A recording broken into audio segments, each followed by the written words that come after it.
দেখো, আজকে আমরা ক্লাস 12 এর এবিটি তোমাদের যেসব কোশ্চেন আছে এইচএস এর জন্য, ঠিক আছে? তোমাদের তো কিছুদিন পরে এইচএস এক্সাম। তো তোমাদের যেসব বইগুলি বের হয়েছে প্র্যাকটিসের জন্য, তো এবিটি তে তোমাদের যেসব কোশ্চেনগুলি আছে তাদের যে এমসিকিউ কোশ্চেনগুলো আছে সেগুলোকে নিয়ে আমরা আলোচনা করব। আমরা পার্ট পার্ট সবগুলোই করব, ঠিক আছে? তো যত ধরনের তোমাদের কোশ্চেন আছে তো আমি সিরিজ অনুযায়ী করব। এটা হচ্ছে তোমাদের SC1, ঠিক আছে? এটা হচ্ছে তোমাদের SC1। তাহলে SC1 এর আমরা যাবতীয় এমসিকিউ গুলি করব। ধীরে ধীরে আমরা সবকিছু করব, ধীরে ধীরে আমরা শুরু করি, ঠিক? তাহলে দেখো, প্রথম কোশ্চেন কি বলা হয়েছে? প্রথম কোশ্চেনে বলা হয়েছে যে এই যে দেখো, এখানে আছে তোমাদের প্রথম কোশ্চেন, যে চিত্রে এস হলো একটি গাউসীয় তল, ওই তলে তড়িৎ প্রাবল্যর অস্তিত্ব এস। ঠিক আছে, তাহলে এ একটা তল ধরা হয়েছে, তাহলে এটা হচ্ছে আমাদের একটা তল, ঠিক? তার ভিতরে আছে আমাদের কি, আমাদের ভিতরে আছে Q1 আর কি আছে Q2, ঠিক? আর বাইরে আছে কত, Q2, ঠিক আছে। এরপর কি বলা হয়েছে? এখানে আমাকে বলা হয়েছে যে কেবলমাত্র Q2 আধানের জন্য পাবো প্রাবল্য। এই যে বলা হচ্ছে এই তলে তড়িৎ প্রাবল্যের অস্তিত্ব, বলছে কেবলমাত্র কি Q2 আধানের জন্য পাবো, কি Q1 প্লাস Q1 আর মাইনাস Q1 আধানের জন্য পাবো, ঠিক আছে? আর বলা হয়েছে সি এর জন্য সবগুলি, আর একটা হচ্ছে শূন্য। দেখো, সবসময় তোমাদেরকে আগে এটা বুঝতে হবে যে গাউসের সূত্রটি কি, বা গাউসীয় তল, এই যে গাউসীয় তল কল্পনা করা হয়েছে, তো গাউসীয় সূত্রটি কি? তো গাউসের সূত্রে আমাদের বলা হয়েছে যে আমাদের যেটা ফ্লাক্স, সেই ফ্লাক্সটা হয় কি, তাদের ভিতরে যত আধান আছে তার আধানের মোট যেটা নেট ফোর্স, নেট আধান, তার কি 1/এপসাইলন গুণ হয় বা এপসাইলন নট গুণ হয়, ঠিক আছে, মোট আধানের। তো এখানে ভিতরে যত আধান আছে সেটা হলো আমাদের ফ্লাক্স। গাউসীয় যদি আমাকে ফ্লাক্স বের করতে বলে, কিন্তু এখানে তোমাদের একটু কোয়েশ্চেনটি ভাবার মতো।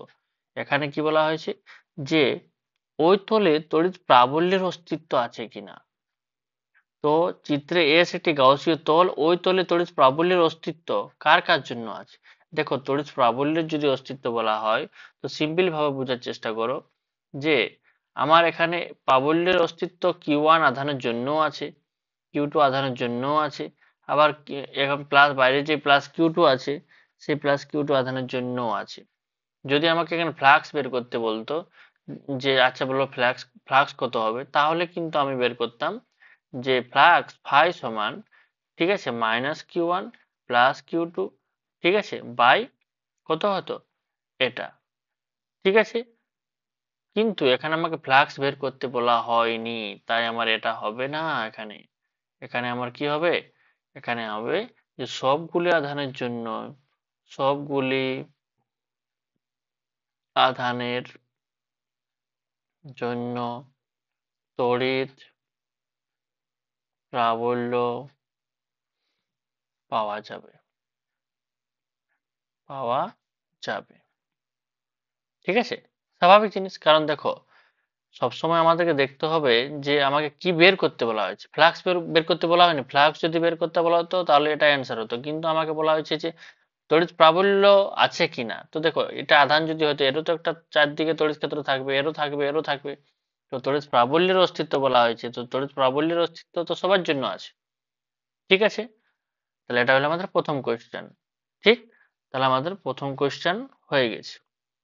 এরপর দেখো, আমাদের প্রথম কোয়েশ্চেন হলো, এরপর কি বলা হয়েছে সেকেন্ড কোয়েশ্চেনে, পড়ো,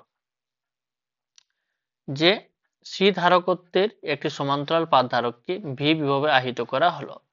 পাত দুটির মধ্যের দূরত্ব ডি হলে পাত দুটির মধ্যে ক্রিয়ারত বল কত হবে, ঠিক আছে। তাহলে আমাকে 2 নম্বর কোয়েশ্চেন এখানে বলা হয়েছে যে আমার একটি ধারকত্ব আছে কত, সি। তাহলে সি ধারকত্বে, তাহলে আমি যদি দুটি পাত নিই, তাহলে আমি একটা হচ্ছে এ পাত, ঠিক আছে, আর এটা হচ্ছে একটা এ পাত। তাহলে একটা নাম দিলাম আমি এক্স, একটা নাম দিলাম ওয়াই, ঠিক আছে। তো প্লাস আধানে যদি আহিত থাকে, মনে করো যদি প্লাস আধান আহিত থাকে, ঠিক আছে, তাহলে আবেশ ক্রিয়ার কারণে এদিকটা কি হবে, মাইনাস। তাহলে একটা তড়িৎ ক্ষেত্র ক্রিয়া হয় আমাদের, ঠিক আছে? তো একটা তড়িৎ ক্ষেত্র ক্রিয়া হচ্ছে। আর এদেরকে যদি আমি ব্যাটারির সাহায্যে যুক্ত করে দিই তাহলে পজিটিভ, এটা হচ্ছে কি নেগেটিভ, এটা হচ্ছে আমাদের ক্রিয়াটা। ঠিক, এখানে আমাকে বলা কি হয়েছে, বলা হয়েছে যে সি ধারকত্বের, এই যে সি ধারকত্বের সমান্তরাল পাত ধারকে ভি বিভব প্রবাহিত করা হলো। আচ্ছা, একে হয়ে গেল কত ভি। আচ্ছা, ভি বিভব প্রবাহিত করা হলো, ভি বিভব মানে এই যে আমি এখান থেকে দিলাম প্লাস, আরে তাহলে এদিকটা কত হয়ে গেছে, আবার মাইনাস হয়ে গেছে। মাইনাস হওয়ার কারণে একটা তড়িৎ ক্ষেত্র তৈরি হয়ে গেছে। তড়িৎ ক্ষেত্র আমরা জানি যে এখানে যে তড়িৎ ক্ষেত্রটা তৈরি হয় সেই তড়িৎ ক্ষেত্রটা সুষম তড়িৎ ক্ষেত্র। কি হয়? সুষম তড়িৎ ক্ষেত্র। আর সেই সুষম তড়িৎ ক্ষেত্রের কি থাকে, একটা মান থাকে আমাদের। সেই মানটা কত? সেই মানটা হয় ই সমান সিগমা বাই এপসাইলন নট পুরো। কিন্তু যদি আমি প্রতির পাতের ক্ষেত্রে বের করতে যাই, প্রতি পাতের ক্ষেত্রে, ঠিক আছে, তাহলে কি হয় আমাদের ই সমান সিগমা বাই 2 এপসাইলন নট। ঠিক আছে, আমি বোঝার চেষ্টা করো। এই পাতটির জন্য হচ্ছে আমার কত, যদি আমি ইএক্স বলি এটা, তাহলে একটা ইএক্স একটা হচ্ছে ইউআই, দুটির জন্য কত হবে 2 এপসাইলন নট। ঠিক আছে, এটা তোমাদের একটা প্রমাণ ছিল যে ইউআই গাউসের 4 নম্বর প্রমাণটা তো আমরা বের করেছিলাম, ওখান থেকেও করা যায় এটা প্রমাণটা। ঠিক আছে, তাহলে ইএক্স এর মান কত, সিগমা বাই 2 এপসাইলন নট। আর ইউআই এর একটা সিঙ্গেল পাথ ভাবো তো, এটাকে সিঙ্গেল পাথ ভাবলেই বোঝা যাবে যে এটার পাথ, এই পাথের জন্য আমাদের যদি বার করতে বলা হয়, ঠিক আছে, কোনো একটি বিন্দুতে, তাহলে আমাদের কত হয় সিগমা বাই 2 এপসাইলন নট। আর একটি পাথের জন্য কি হবে, সেম যদি কোনো একটা মধ্যবিন্দুতে আমাকে বের করতে বলা হয়, সিগমা বাই কত 2 এপসাইলন নট। তার টোটাল যে তড়িৎ ক্ষেত্রটা, সেই টোটাল তড়িৎ ক্ষেত্রটা হচ্ছে সিগমা বাই এপসাইলন নট। ঠিক আছে, কথাটা বোঝা গেছে? ঠিক, তাহলে আমাকে যদি প্রতি পাতের ক্ষেত্রে, আমি বললাম যে একটি প্লেটের ক্ষেত্রে আমরা কত বের করলাম, sigma by 2 epsilon naught. Clear? তাহলে প্রতি পাতের ক্ষেত্রে আমাদের কত হবে, সিগমা বাই 2 এপসাইলন নট। ঠিক আছে, এরপর দেখো, নর্মালি আমরা কি জানি, নর্মাল কোশ্চেন, হ্যাঁ, নর্মালি আমরা জানি ই সমান হচ্ছে কত ভি বাই ডি।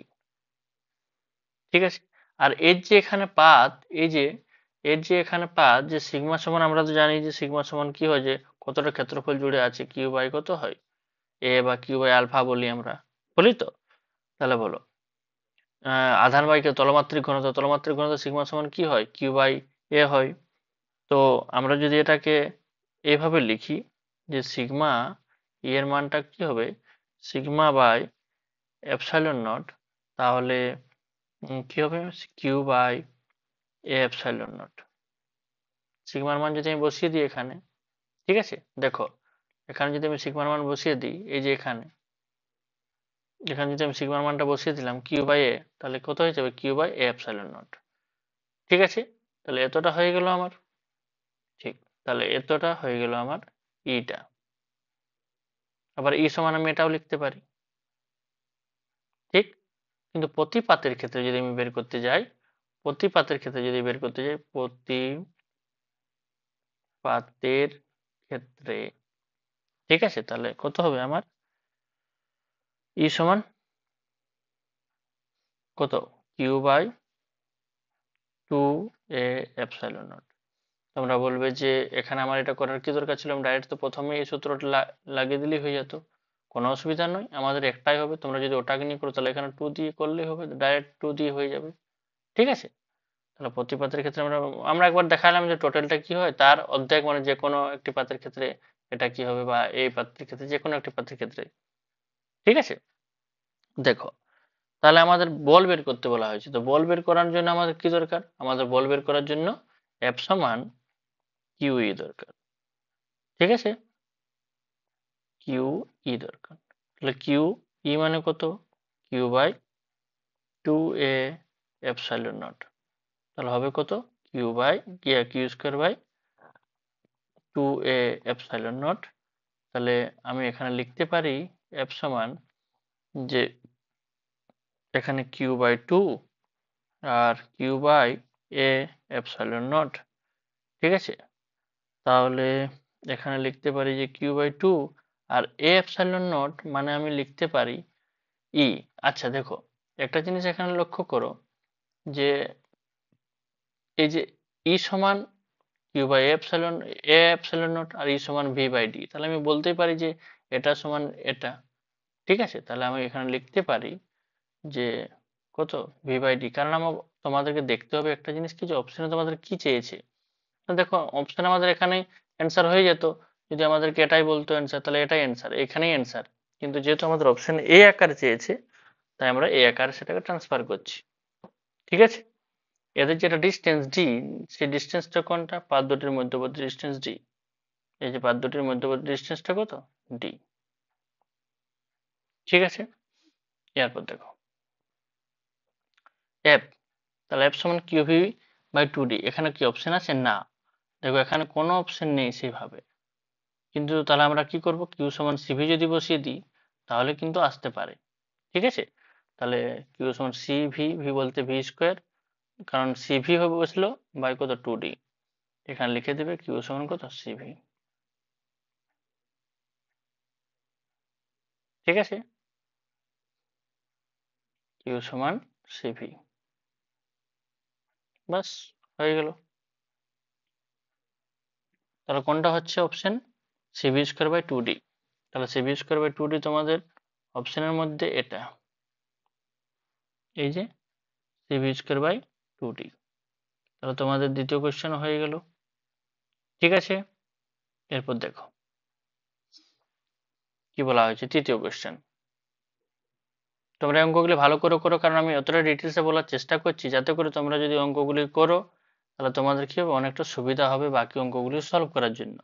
ঠিক আছে, আমি যথাসম্ভব চেষ্টা করব প্রত্যেকটিকে করানো, ভালোভাবে করানো, যাতে করে তোমরা বোঝার চেষ্টা করো, এবং প্রত্যেকটা অঙ্ক যদি তোমরা ভালোভাবে করো তাহলে তোমাদের অনেক সুবিধা হবে। ঠিক আছে, দেখো তারপরে আমরা যাই 3 নম্বর কোয়েশ্চেন। 3 নম্বর কোয়েশ্চেন কি বলা হয়েছে, দেখো 3 নম্বর কোয়েশ্চেন বলা হয়েছে যে, এক মিনিট, হুম 3 নম্বর বলা হয়েছে 60 অ্যাম্পিয়ার আওয়ার সামর্থ্যের একটি কোষ সম্পূর্ণভাবে খরিত অবস্থায় আছে। 5 অ্যাম্পিয়ারের একটি কোষকে আহিতকরণের জন্য প্রয়োজনীয় সময় কত লাগবে। ঠিক আছে, দেখো এখানে আমাদের তড়িৎ, যেটা আমরা ওহমের সূত্র চ্যাপ্টারটায়, সেখানে আমাদের একটা ছিল গৌণ কোষের সামর্থ্য। তো গৌণ কোষের সামর্থ্য বলে একটা আমাদের গৌণ কোষের সামর্থ্য, সেখানে আমাদের এটা ছিল যে এম্পিয়ার হাওয়ার একক।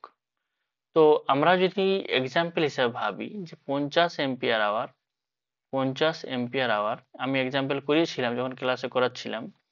তো এটার মানে হচ্ছে যে 1 এম্পিয়ার যদি কারেন্ট চলাচল হয় তাহলে 50 ঘন্টা চলবে। ঠিক আছে, তো এখানে আমাকে কি বলা হয়েছে, 60 এম্পিয়ার আওয়ার। তো চলো এক্সাম্পলে আমরা 60ই ধরি। তাহলে 60 এম্পিয়ার আওয়ার বলতে বুঝি যে 1 এম্পিয়ার করে হলে 60 ঘন্টা চলবে। তো 5 এম্পিয়ার যদি চলে তাহলে কত, 5 × 60, 12 ঘন্টা চলবে। খুবই ইজি অ্যান্সার। ঠিক আছে, তাহলে আমরা এটা অ্যান্সার কি হবে, 12 ঘন্টা। সিম্পল ব্যাপার। এম্পিয়ার আওয়ার বলতে কি বোঝায়, যেমন আমরা মোবাইলের ব্যাটারি এমএএইচ বলি, মিলি এম্পিয়ার আওয়ার।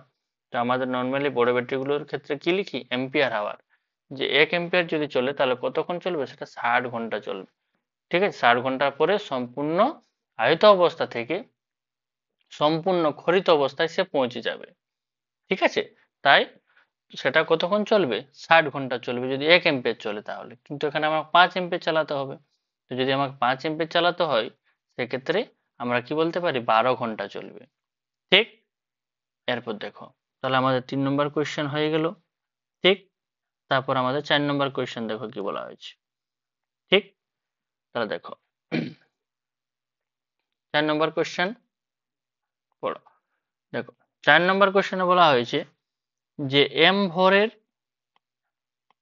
এই যে এম ভর ও ই আধানের একটি ইলেকট্রন একটি চৌম্বক ক্ষেত্রে বৃত্তাকার পথে তীব্র বেগে আবর্তিত হচ্ছে, তাহলে ইলেকট্রনের আবর্তনের সঙ্গে সংশ্লিষ্ট চৌম্বক ভ্রামক ও কৌণিক ভরবেগের অনুপাত হবে। ঠিক আছে, দেখো এটা হচ্ছে পদার্থের চৌম্বক ধর্ম, যে চ্যাপ্টারটা আছে তোমাদের ইউনিট 3-তে। ইউনিট 3 যেটা সেকেন্ড চ্যাপ্টার, পদার্থের চৌম্বক ধর্ম। আমি লিখে দিচ্ছি পদার্থের, ঠিক আছে, চৌম্বক ধর্ম চ্যাপ্টার। ঠিক আছে। এই পদার্থ চৌম্বক ধর্ম চ্যাপ্টারে একটি অঙ্ক করানো হয়েছিল যে বৃত্তাকার পরিবাহী যে ঘূর্ণন হচ্ছিল তার জন্য যে আমাদেরকে মান বের করতে বলা হতো, ঠিক আছে, যে কৌণিক ভরবেগ রিলেটেড, সেক্ষেত্রে একটি আমাদের সূত্র ছিল। ঠিক আছে, সূত্রটি কি ছিল, যে পিএম সমান, যে হচ্ছে চৌম্বক ভ্রামকের সূত্র, যে পিএম, কালারটা চেঞ্জ করে নিই, হ্যাঁ, পিএম সমান কি ছিল, Q/2m ইন্টু এল, যেখানে এলটাকে আমরা কৌণিক ভরবেগ বলতাম, আর এল এর মান হতো এমভিআর। এই এমভিআর এর পরিবর্তে আমরা কি বসাতাম, এল বসাতাম। একটি প্রমাণ আছে ওখানে, দেখবে, দেখো আমরা প্রমাণগুলো তো আর এখন করবো না, আমরা সেই সূত্রগুলিকে নিয়েই আলোচনা করব, কারণ তোমাদের 12 শেষের মোমেন্ট, এখন আশা করি তোমাদের সূত্র অনেকগুলি মনে আছে, তাছাড়া তোমরা এগুলি করবে কি করে, ঠিক আছে। দেখো, তাহলে আমি এখানে বলি আমাকে কি বলা হয়েছে, দেখো তো, আমাকে এখানে বলা হয়েছে যে এম ভর ও ই আধানের একটি ইলেকট্রন একটি চৌম্বক ক্ষেত্রে বৃত্তাকার পথে তীব্র বেগে আবর্তিত হচ্ছে, মানে ঘুরছে, তাহলে ইলেকট্রন আবর্তনকালের সঙ্গে সংশ্লিষ্ট চৌম্বক ভ্রামক ও কৌণিক ভরবেগের অনুপাত, কৌণিক ভরবেগ বলতে তো এল, ঠিক আছে। তাহলে কৌণিক ভরবেগ, এক মিনিট, কৌণিক ভরবেগ আর কি বলা হয়েছে, চৌম্বক ভ্রামক, তো চৌম্বক ভ্রামক বলতে তো পিএম, তাহলে ওদের অনুপাত বলতে তাহলে PM/L সমান কত হবে, Q/2m, কিন্তু এখানে আধান বলা হয়নি, আমার এখানে ইলেকট্রন বলা হয়েছে, তাই হবে E/2m। তাহলে PM/L সমান কত হবে, E/2m, তাহলে আমার অ্যান্সার হচ্ছে কত, E/2m। E/2m অপশনে আছে আমার, ঠিক আছে, আছে সি অপশন, ঠিক আছে। তাহলে আমার এখানে হয়ে গেল সি অপশন, ঠিক আছে, ঠিক। এরপর 5 নম্বর কোশ্চেনে কি বলা হয়েছে, দেখো, 5 নম্বর কোশ্চেন বলে সঠিক বক্তব্যটি নির্বাচন করো। তিরস্চুম্বক পদার্থের ক্ষেত্রে বলছে ভেদ্যতা 1 অপেক্ষা বেশি। পরাচুম্বকের ক্ষেত্রে চৌম্বক ভেদ্যতা, চৌম্বক, এই যে দাঁড়াও, আমি এখানে দাগ দিয়ে দিয়ে দেখাচ্ছি, পরাচুম্বক পদার্থের প্রবণতা ধনাত্মক, অয়স্চুম্বক পদার্থের চৌম্বক প্রবণতা ক্ষুদ্রমানের, পরাচুম্বকের পদার্থের 20 বিন্দু নেই, ঠিক আছে। তাহলে দেখো কোনটি সঠিক বলা হয়েছে আমাকে, তাহলে আমরা দেখি একবার কি কি আমরা জানি, ঠিক আছে। তাহলে সব থেকে বড় জিনিস হলো আমাদেরকে যেটা জানা দরকার, সেটা হলো যে বি সমান কি হয়, μNI, আমরা পড়েছিলাম পদার্থের চৌম্বক ধর্ম চ্যাপ্টারের বটে এটা, ঠিক। বি সমান কি হয়, μNI, আর বি নট সমান লিখেছিলাম আমরা μ0NI, এটার শূন্যস্থানটা যে কোনো মাধ্যমের ক্ষেত্রে। তাহলে মিউ সমান কি হয়, মিউ আর, যেটা আমরা আপেক্ষিক চৌম্বক বৈধতা বলি, সেটাকে আমরা বলি B/B0, ঠিক আছে। তাহলে B/B0 মানে হচ্ছে আমার কত, μ/μ0, ঠিক। তাহলে আমরা একটা জিনিস জানতাম, যে যদি 1 নম্বর মিউ আরটা <1 হতো, আমি একটু ডিটেলসই করে দিচ্ছি, ঠিক আছে, অর্থাৎ, ঠিক আছে, মিউটা কি হবে, মিউটা মিউটা কম হবে, তখন এটাকে আমরা বলতাম তিরস চুম্বক, ঠিক আছে। 2 নম্বর বলতাম যে মিউ আর এর মানটা যদি 1 এর থেকে বেশি হয়, অর্থাৎ, ঠিক আছে, মিউটা গ্রেটার দেন যদি হয় μ0, তখন সেটাকে আমরা বলতাম পরাচুম্বক, ঠিক আছে।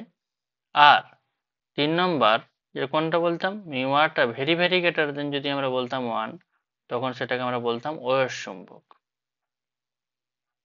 ঠিক আছে, এটা অয়স, কারণ এই মিউ আর এর উপর ডিপেন্ড করতো, এই যে দেখো, এই মিউ আর এর উপর ডিপেন্ড করে আমাদের যে কোনটা তিরস, কোনটা অপরা, আর কোনটা অয়স, ঠিক আছে। এর সংজ্ঞা কি, এর সংজ্ঞা হচ্ছে যে শূন্যস্থানে যে কোনো একটা পদার্থকে যদি আমরা প্রতিস্থাপন করি অন্য কোনো পদার্থ দিয়ে, ঠিক আছে, শূন্যস্থানটিকে যদি আমরা, এই মনে করো শূন্যস্থানকে যদি অন্য কোনো পদার্থ দিয়ে আমরা প্রতিস্থাপন করি, তাহলে চৌম্বক ক্ষেত্রটা যে অনুপাতে পরিবর্তিত হয়, ঠিক আছে, তাহলে চৌম্বক ক্ষেত্র যদি অনুপাতে পরিবর্তিত, সেইটা হলো কি মিউ আর। তাহলে মিউ আর এর উপর ডিপেন্ড করছে আমাদের কি, যে কোন পদার্থটা তিরস, কোনটা পরা, আর কোনটা অয়স। মিউ আরটা যদি 1 এর থেকে কম হয়ে যায়, ঠিক আছে, তখন সেটা হয় যে তিরস, আর 1 এর থেকে যদি বেশি হয় তাহলে সেটা হয় পরা, আর যদি 1 এর থেকে অনেক বেশি হয় সেটা কি হয়, অয়স্চুম্বক, ঠিক আছে। আরেকটা আমাদের সম্পর্ক আছে, ঠিক আছে, মিউ কে একটা প্রবণতা আছে, চৌম্বক প্রবণতা যেটা আমরা বলি, ঠিক আছে, চৌম্বক প্রবণতা, চৌম্বক প্রবণতা। দেখো আমি ডিটেলসে বলছি, নর্মালি এগুলো তো মুখে মুখে বলা যাবে অনেকগুলো কোশ্চেনে, কিন্তু ডিটেলসে বলছি যে তোমাদের রিভিশনও হয়ে যাবে সাথে। তাহলে কে সমান কি হয়, μr-1 হয়, ঠিক আছে। তো যদি এখানে একটা জিনিস লক্ষ্য করে দেখো, যে যদি আমার এখানে একের থেকে মিউআরটা কম হয়, তো মিউআরটা যদি একের থেকে কম হয়ে যায়, এই যে দেখো, তাহলে তিরস্চম্বকের ক্ষেত্রে কেটা কি হবে ভাবে দেখো। দেখো একের থেকে যদি কম হয়ে গেল মিউআরটা, এটা যদি একের থেকে কম, তাহলে কে এর মানটা কি হয়ে যাবে, মাইনাস বের হয়ে যাবে কিছুটা, হবে তো। তাহলে পরাচুম্বক আর তাহলে তিরস্চম্বকের ক্ষেত্রে কে এর মানটা তার মানে মাইনাস হয়ে যাবে, মানে কি, যে একের থেকে কম হয়ে যাবে। একের থেকে কম হয়ে যাবে মানে আমি বলতেই পারি যে তিরস্যের ক্ষেত্রে কে এর মানটা কি হবে, জিরোর থেকে কম হবে, মানে মাইনাস হয়ে যাবে, ঋণাত্মক যেটাকে আমরা বলবো, ঋণাত্মক, ঠিক আছে। আর পড়ার ক্ষেত্রে দেখো, পড়ার ক্ষেত্রে তো আমরা জানি, এই যে দেখো, পড়ার ক্ষেত্রে কি হয়, একের থেকে বেশি হয়, একের থেকে যদি বেশি হয়, তার মানে আমি যদি এখানে মানটা বসাই একের থেকে বেশি, তাহলে এর মানটা পজিটিভ পাবো, ঠিক আছে। তাহলে পজিটিভ পাবো মানে জিরোর থেকে কি পাবো, বেশি পাবো, এটা পাবো ধনাত্মক,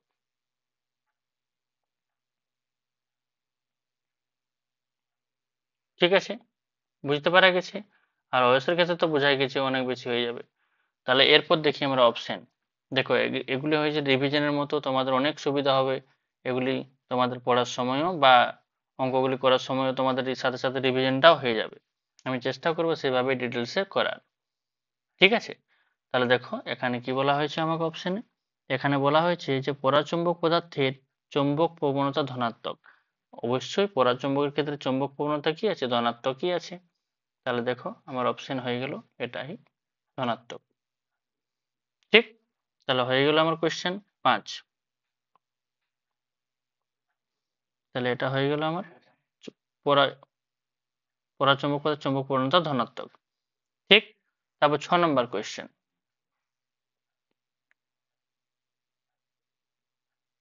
ঠিক আছে। আর দেখো আরেকটা জিনিস এখানে বলা হয়েছে, ওটা আমরা পড়েই নি একটু, কোনটা, যে অয়স্চুম্বক পদার্থের চৌম্বক প্রবণতা আমার ক্ষুদ্র মানে, না না না, কখনো সেটা সম্ভব নয়। দেখো অয়স্চুম্বক যদি আমি করি, তাহলে অয়স্চুম্বকের ক্ষেত্রে কে এর মানটা তো অনেক বেশি হবে জিরোর থেকে, ঠিক আছে, তাহলে ক্ষুদ্র তো নয়, ঠিক আছে, তাহলে আমরা বলতে পারি না ক্ষুদ্র নয় বলে, ঠিক। এরপর 20 বিন্দু তো ওদের আছে, পরার আর অয়সের মিলেই তো 20 বিন্দু হয়, তাহলে ওটাও হবে না, তাহলে আমাদের এটাই বেঁচে থাকছে। এই যে বলা হয়েছে পরাচুম্বক পদার্থের 20 বিন্দু নেই, আমরা তো জানি যে অয়স্চুম্বক আর পরাচুম্বক পদার্থের এই 20 বিন্দুটা আমাদের ডেফিনেশনের কাজে লাগে, লাগে তো। এরপর দেখো 6 নম্বর কোয়েশ্চেন কি বলা হয়েছে, 6, যে এল সমান 3 মিলি হেনরি স্বাবেশাঙ্ক এর বিশিষ্ট একটি কুণ্ডলীতে টি সময়ে তড়িৎ প্রবাহ মাত্রা I সমান t square e to the power minus t হলে কত সময়ে তড়িৎ চলক বল শূন্য হবে। দেখো এটি আমাদের নর্মালি 2 নম্বরের কোয়েশ্চেনের হিসাবে দেয়, ঠিক আছে, তবু এখানে দেওয়া আছে আমাদের, কিন্তু অঙ্কটি খুবই ইম্পর্টেন্ট অঙ্ক, তোমরা একবার দেখে নিও ভালো করে, ঠিক আছে। তাহলে নর্মালি আমাদের কি হয়, ই সমান minus L D I by D T, ঠিক আছে। তাহলে আমার এখানে দেওয়া আছে কি, আমার এখানে দেওয়া আছে যে কার মান দেওয়া আছে, এখানে আমার দেওয়া আছে এল সমান 3 মিলি হেনরি আর আই সমান দেওয়া আছে t square e to the power minus t, t square e to the power minus t, ঠিক আছে। তাহলে t square e to the power minus t কার মান দেওয়া আছে, আই এর মান দেওয়া আছে, ঠিক।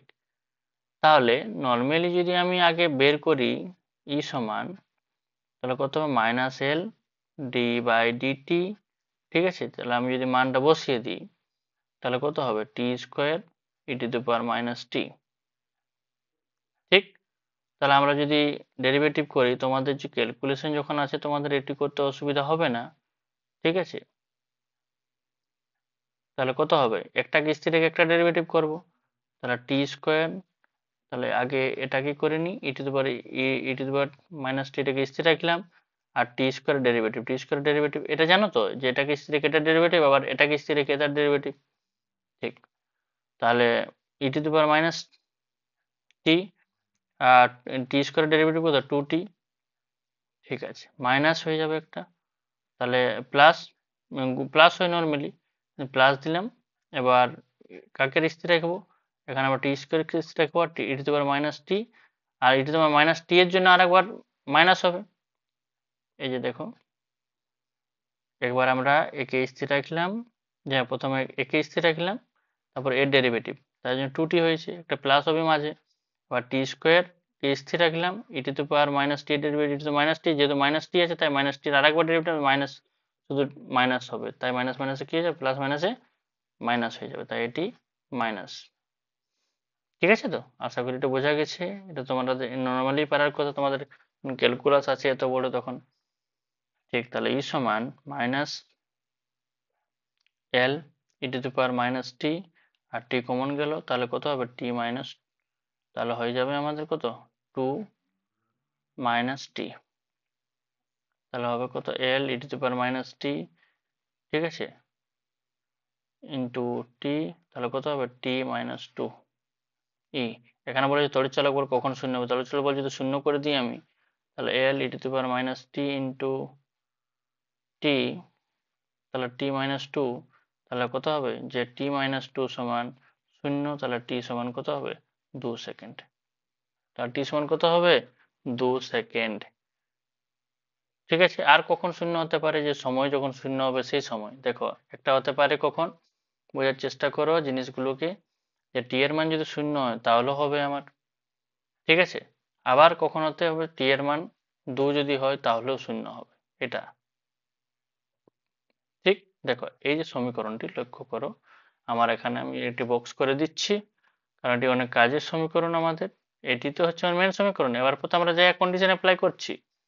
ঠিক আছে, দেখো, যদি একটা হতে পারে যে টি এর মান যদি আমি 2 বসাই, টি এর মান যদি 0 বসাই, তাহলে একটা হতে পারে যে শূন্য হয়ে যাবে এইটা। আমাকে বলেছে কি, দেখো কোয়েশ্চেন পড়ে দেখো, যে কত সময় পরে তড়িৎচালক বল শূন্য হবে।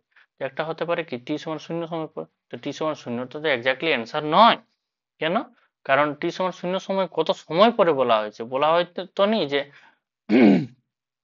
আর যদি আমি টি সমান 0 সময়, তাহলে তো শুরুই হচ্ছে না, তো কত সময় পর কি আর পাবো, তাই এখানে আমরা টি সমান 0 না, টি সমান কত হবে, 2 সেকেন্ড। তাহলে একটা হবে টি সমান 0 সময়ে শূন্য হবে তড়িৎচালক বল, আর কখন হবে, টি সমান 2 সেকেন্ডে। ঠিক আছে, এরপর দেখো, তারপরে কোশ্চেন কি বলা হয়েছে, 7। তাহলে আমাদের হয়ে গেল, কত নম্বর কোশ্চেন হয়ে গেল, হুম, তাহলে কোশ্চেন হয়ে গেল আমাদের দু অ্যান্সার বেরিয়ে গেছে আমাদের বি। ঠিক, এরপর কোনটির মাত্রা সময়ের মাত্রা নয়। ঠিক আছে, কোনটির মাত্রা বলছে আমাদের কি, সময়ের মাত্রা নয়। তাহলে আমরা দেখছি একে একে, আমরা দেখো আমি এগুলো ডিটেলসে করছি, নর্মালি তো বলা যায় যে এগুলো করে করে অভ্যস্ত হয়ে গেছে তোমাদের, আশা করি, কিন্তু আমি একটু তোমাদের এক্সপ্লেন করে দিই যে কোনটির মাত্রা সময়ের মাত্রা নয়।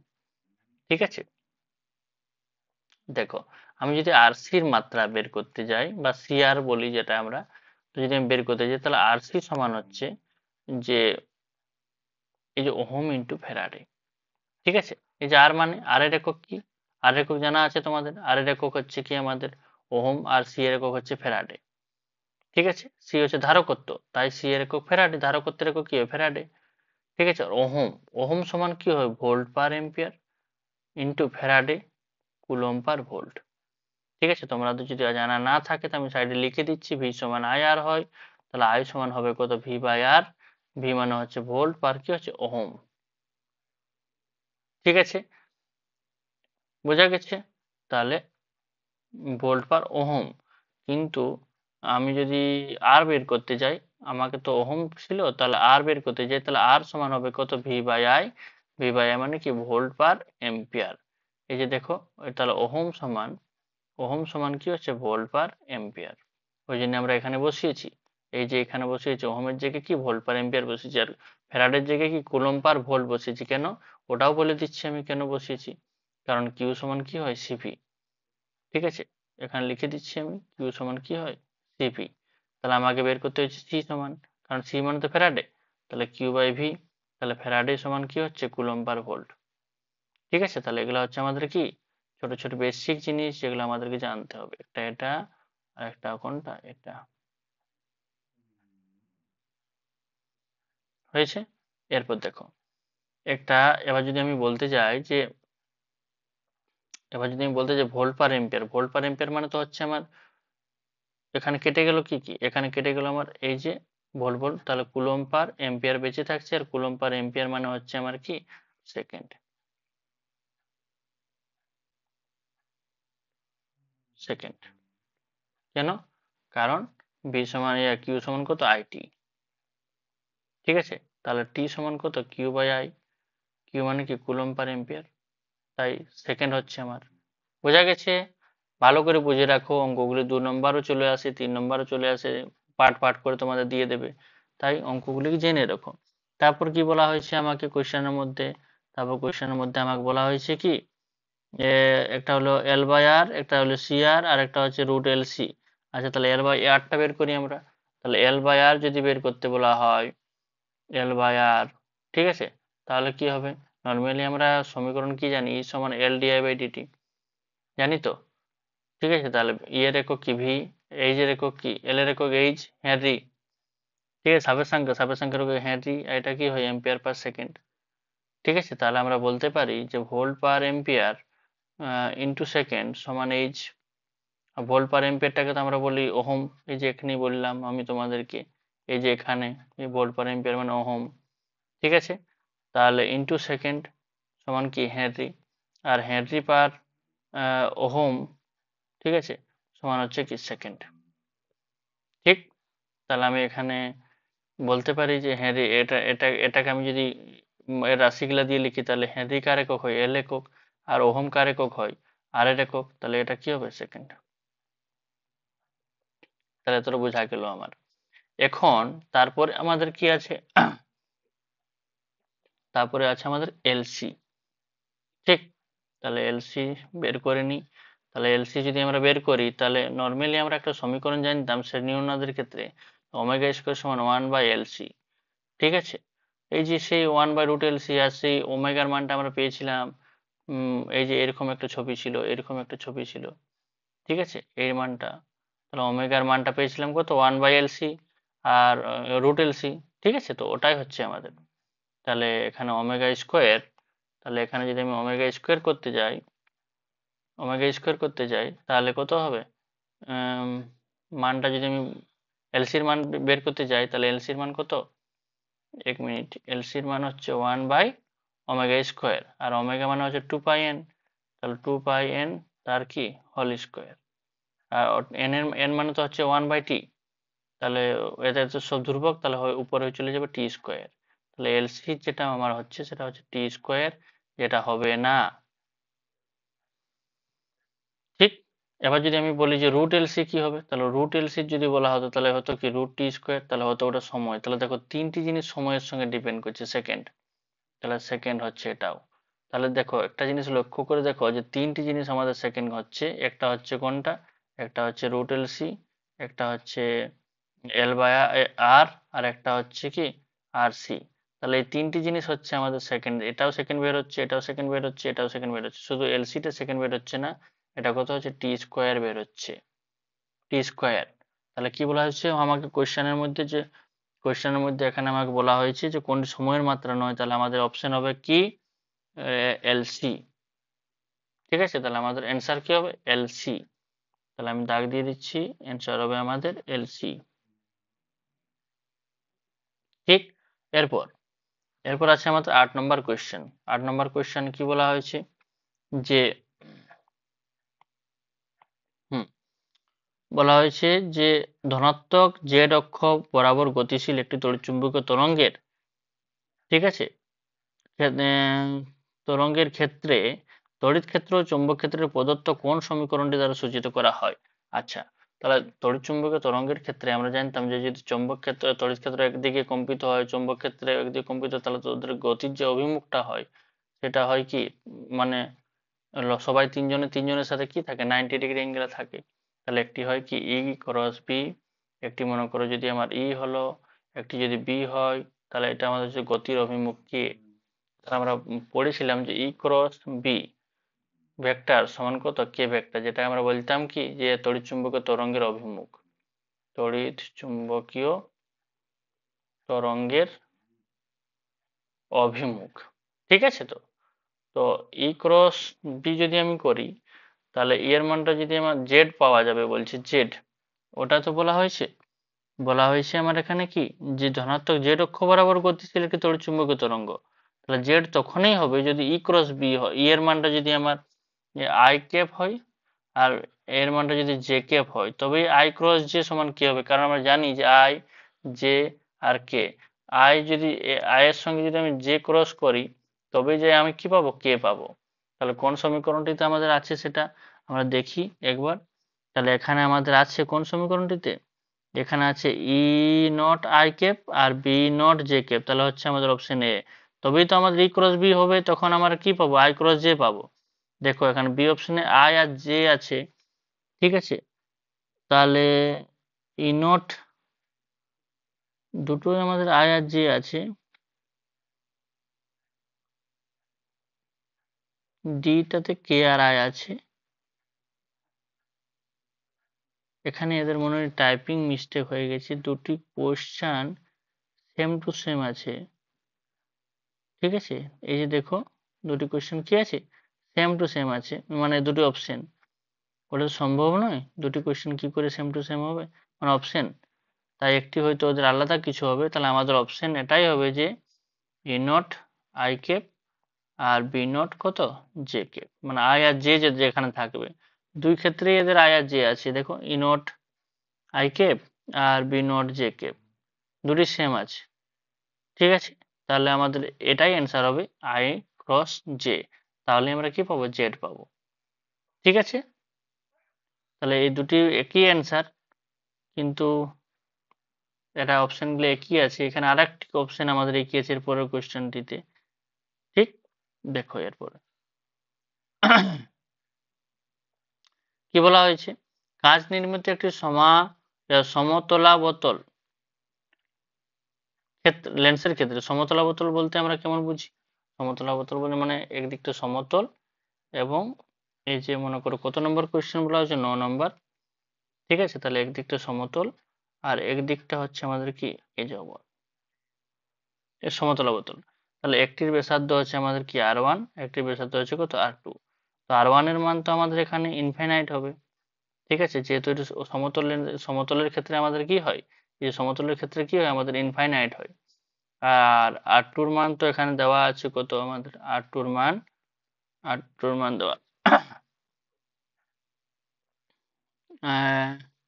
50 সেন্টিমিটার। তাহলে 50 সেন্টিমিটারটাকে যদি মিটার করতে যাই, তাহলে 50/100 সমান 1/2 মিটার। তাহলে আর2 পেয়ে গেলাম। এরপর আমার লেন্স নির্মাতার সূত্র তো আমাদের জানা আছে, কি হয় লেন্স নির্মাতার সূত্র, 1/f সমান কি হয়, μ-1, কি হয় 1/r1 মাইনাস কত হয়, 1/r2। তাহলে 1/f সমান মিউর মানটা দেওয়া আছে আমাদের কত, এই যে মিউর মান দেওয়া আছে 1.5, ঠিক আছে। তাহলে 1 যদি 5 দেওয়া থাকে, তাহলে 1.5 -1, তাহলে 1/ইনফাইনাইট -2, ঠিক আছে। তাহলে কত হবে, 0.5, ঠিক আছে, ইন্টু -2, তাহলে হবে কত, -1। তাহলে 1/f যেটা হচ্ছে, সেটাই তো আমাদের ক্ষমতা, পি মানেই হচ্ছে 1/f, ডায়োপ্টার বলি যেটা আমরা। তাহলে আমাদের এটাই হচ্ছে অ্যান্সার, -1d ডায়োপ্টার। ডিপিটিও বলা হয় বা ডায়োপ্টারও বলা হয়। কিন্তু এখানে দেখো, এখানেও একটা প্রবলেম আছে, যে দুটি আমাদের 1 আছে, এটা তো সম্ভব নয়। এখানে এদের টাইপিং মিস্টেক হয়ে থাকে অনেকগুলো এবিটিতে, জলদি জলদির মধ্যে করা তো। দেখো 1d এখানেও আছে, আর এখানেও দেখো 1d আছে, কোথাও কিন্তু প্লাস মাইনাস নেই, ঠিক আছে।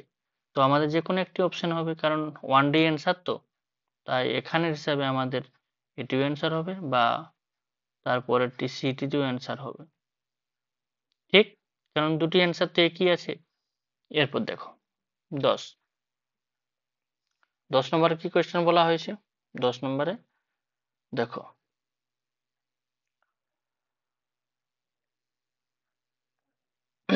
ইয়ংয়ের দ্বিরেখাচিত্র পরীক্ষায় সর্বোচ্চ তীব্রতা হলো আই নট, ঠিক আছে। সর্বোচ্চ তীব্রতা যেটা আইম্যাক্স আমরা বলি, সেটা হচ্ছে কত, আই নট। তাহলে আইম্যাক্স এর সূত্র কি, আইম্যাক্স এর সূত্র হচ্ছে √I1 plus root I two, ঠিক আছে, তার হোল স্কোয়ার। ঠিক আছে, সর্বোচ্চ তীব্রতা হচ্ছে আই নট, তাহলে আই নট, ঠিক আছে। আর যেটা আই আই ওয়ান আর আই টু একটি চিত্র বন্ধ করে দেওয়া হলো।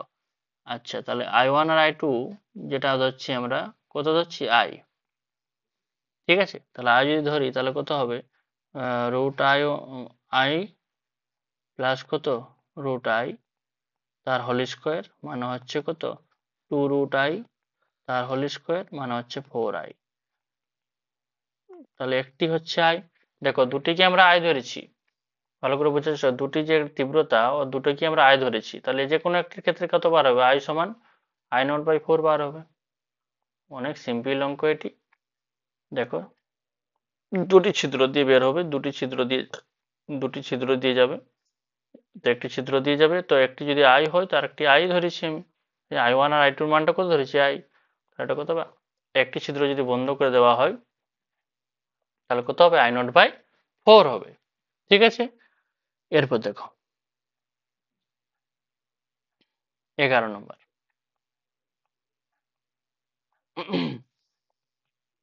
11 নম্বর কি বলা হয়েছে, বলা হয়েছে যে ফটো ইলেকট্রনের গতিশক্তি ও আপত্য বিকিরণের কম্পাঙ্কের লেখচিত্র কি হবে। ফটো ইলেকট্রনের গতিশক্তি মানে হচ্ছে ইমেক্স, ঠিক আছে। তার সাথে আমরা জানি এইচ নিউ নটও জানি, বা এইচ নিউও জানি, বা আমরা এইভাবেও লিখতে পারি যে ইমেক্সটা কত হয়, ইভি নট, আর ভি নটটা কার উপর ডিপেন্ড করে, ভি নট ডিপেন্ড করে কার উপর, নিউ নটের উপর। মানে জিনিসটি সেম, কি নিউ নট যদি বৃদ্ধি পায় তাহলে ভি নটও বৃদ্ধি পাবে। নিবৃত্তি বিভব তো রে বাবা, নিবৃত্তি বিভব কোনটা, যে কোনো একটা তলের উপর পড়লো, তো পড়ার পর যে ইলেকট্রন বার হবে, সেই বার হওয়ার পর এখানে যে বিভবটা দিতে গেলে আর ইলেকট্রন যেতে পারবে না, সেটা হলো নিবৃত্তি বিভব। যদি বেশি কম্পাঙ্কে লাইট চলে আসে, কম্পাঙ্ক যদি বেড়ে যায়, তাহলে ইলেকট্রনের যে গতিবেগটা বেশি বৃদ্ধি পেয়ে যাবে, তাহলে এই নিবৃত্তি বিভব আটকাতে পারবে না তখন, তাহলে নিবৃত্তি বিভবকে তখন বেশি লাগাতে হবে। তাই নিবৃত্তি কম্পাঙ্ক যত বেশি হয় নিবৃত্তি বিভব কি হয়, তত বেশি হয়।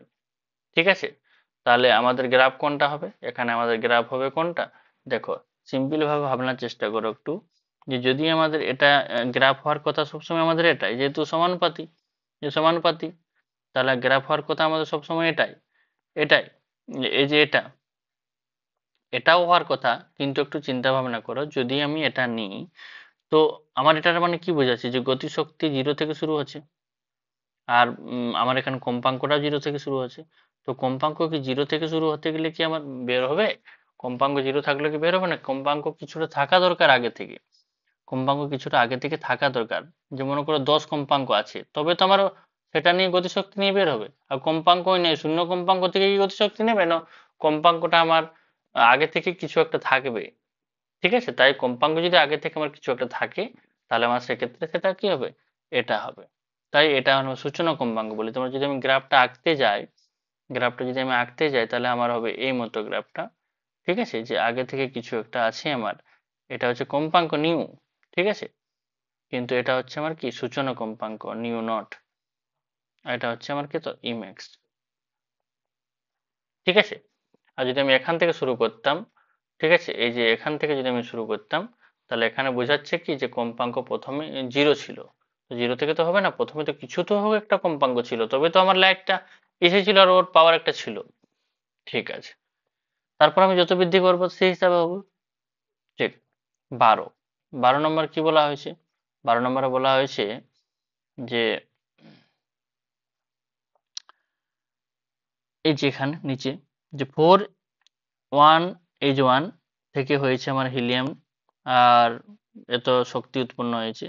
এই বিক্রিয়াটি হলো কি বিটা বিকটন না, বিটা তো সেরকম কিছু নেই এখানে, গামাও নয়, গামার ক্ষেত্রে আলাদা হয়, বিটার ক্ষেত্রে আলাদা তো হয়। গামার ক্ষেত্রে জানি আমরা যে ওই তিনটি সূত্র, আলফা বিকটন, বিটা বিকটন, গামা বিকটন। তো নিউক্লিয়াস সংযোজন হবে, হ্যাঁ নিউক্লিয়াস সংযোজন হবে, বিভাজন হবে না, না, কারণ বিভাজন তো হয়নি এখানে। ঠিক আছে, তাহলে আমার কি হবে, সংযোজন হতে পারে। কেন, কারণ সংযোজন এই জন্য হবে যে আমরা জানি যে হালকা মৌলের ক্ষেত্রে কি হয়, সংযোজন হয়, ভারী মৌলের ক্ষেত্রে কিন্তু সংযোজন হয় না, বিভাজন হয় ভারী মৌলের ক্ষেত্রে। আর হালকা মৌলের ক্ষেত্রে কি হয়, সেটা সংযোজন হয়।